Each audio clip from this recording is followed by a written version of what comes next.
It is a very uncomfortable topic, oftentimes because people just don't know how to approach it and people really don't understand the process that somebody who is miscarrying is going through. So October is Miscarriage Awareness Month, and it so happens that we experienced our miscarriage in October. Quite frankly, I had no idea that October was Miscarriage Awareness Month until it happened to me. There is a lot about miscarriage and pregnancy loss that I did not know until I personally went through it.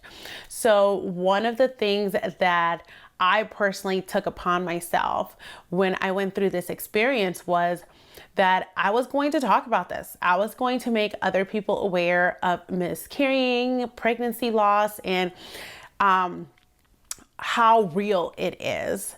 Because I myself didn't know very much of it, and I feel like is something that needs to be talked about more often. If you are interested in seeing our miscarrying story and the process that we went through, I did share that here on YouTube because I thought it might be helpful to somebody who was going through the same process or knew of somebody going through that process and they wanted to be helpful in some sort of way. So in today's video, something that I really wanted to do was share with you all what are some ways that you can help someone who is or has experienced a miscarriage, because it is something that is very touchy, and oftentimes people try to avoid the whole topic just because they don't know how to approach it.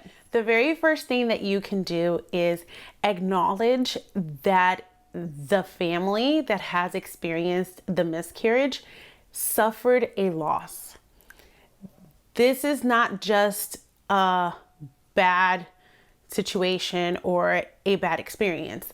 This is an actual loss, and this family is going to grieve. I had to go through the grieving process. I used different tools to help me go through that process, and praise the Lord, I've made it through. I will never forget this experience, and truth be told, the 1 year anniversary, which was October 7th, I cried, like just thinking back at everything that happened. Even though I had grieved, I had gone through, all the steps. When that 1 year anniversary came, I had a tough time.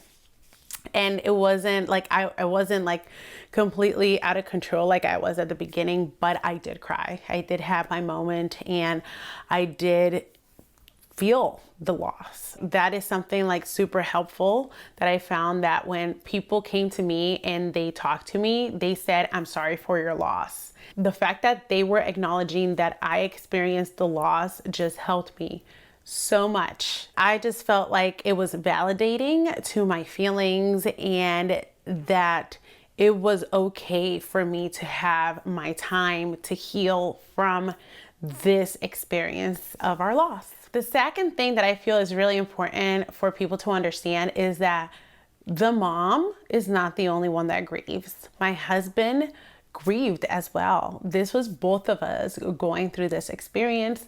Both of us were in pain. Both of us were crying. We both knew and understood in our minds that this process was going to be a grieving process, and we were very aware of that. So that really helped us both, knowing that we were both in this together, and it wasn't just me going through this, it was also my husband going through it as well. And other friends that acknowledged that my husband was going through this loss as well, I felt like that was just so helpful for our whole family unit. A third thing that I think is also really important when dealing with someone who has gone through this loss is being a listening ear.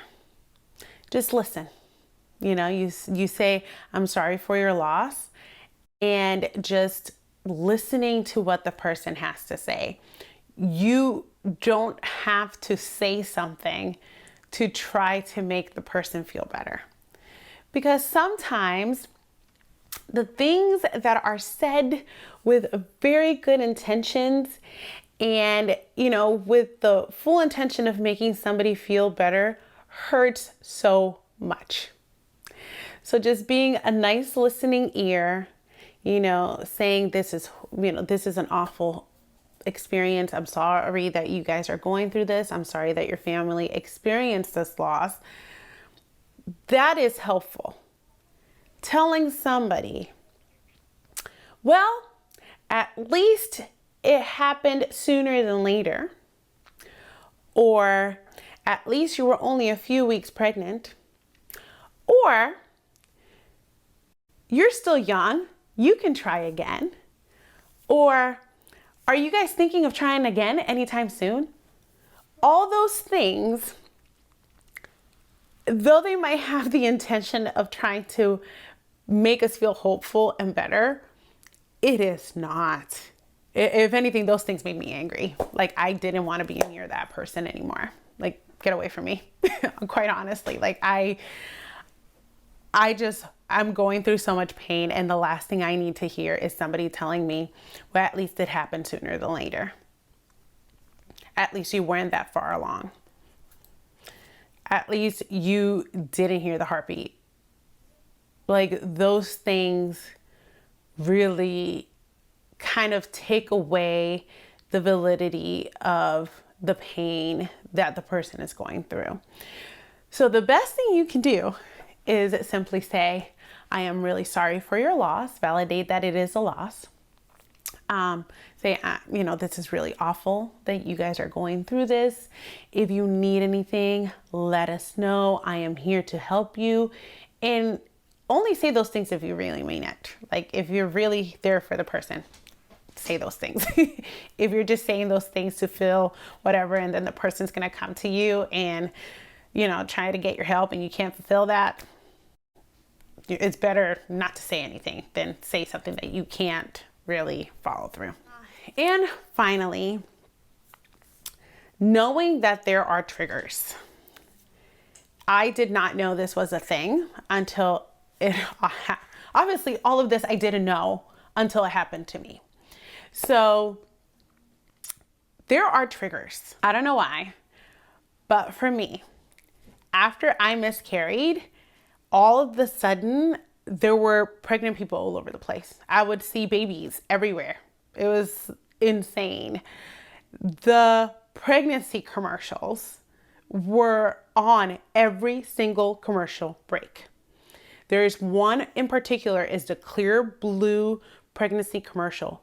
That would trigger me horribly. I would start crying. I did not want to hear it. I did not want to see it. It was really bad, to the point that if we were watching that, my son knew, like, it's crazy because we would watch like something on Prime, like The Waltons or something, which was a show that we would all see together. And my son would have the remote right on his hand whenever there was a commercial break, and he knew to hit the mute button and I would just get up and go because it would trigger me really bad and I would just start crying. During that time, we were watching The Waltons. There was an episode about the mom miscarrying. And it was just like, oh my goodness, what's happening? So like things like going down the baby aisle might be a trigger. Watching a commercial might be a trigger. Seeing a baby announcement, that's definitely tough. Or even seeing a baby that makes you think, oh wait, that's how old my baby probably would have been by now. Those things are triggers. Dates like the due date, that's tough, or the anniversary. Those things you never forget. Like, you overcome them and you heal from them, but you always remember, and that's always in the back of your mind. So just keep that in mind, that when somebody is going through a miscarriage, this is a loss. It is not just something in their mind. They have feelings that are very valid. And the best thing you can do as a friend or a family member is to understand that they are grieving. They have suffered a loss. They need time to heal, and they need support. And you can support them by acknowledging that they did suffer a loss, telling them that you are sorry for their loss, being a listening ear. Listen. You don't necessarily have to talk, just listen to what they have to say. Understanding that the dad grieves as well. And actually the whole family grieves, because my children were very devastated. So, you know, the whole family, the family as a whole grieves as well, the whole family unit. And acknowledging that there are triggers, being aware of them, and just being understanding, you know, that, yeah, this is going to be a process, and be there for them. One of the things that really helped me was my sister, and, you know, it meant so much to me. She put together this self-care thing for me. She had a robe, a little cup. She had a journal for me because I'm a journaling person. I thought that was like the most thoughtful thing ever. If you are interested in seeing our pregnancy loss video and the emotions and the thoughts that I went through, make sure to go ahead and check my pregnancy loss playlist, because it was a long one for me. Like, it didn't just end October 7th. It was a 12-week drawn-on process of checking HCG levels, to then a ruptured cyst, to then needing a third D&C.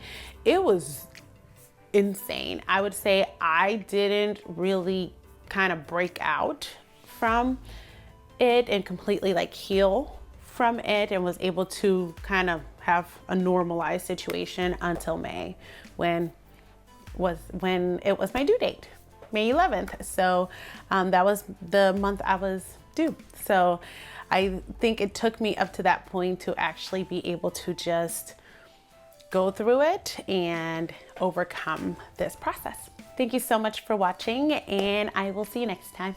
Bye.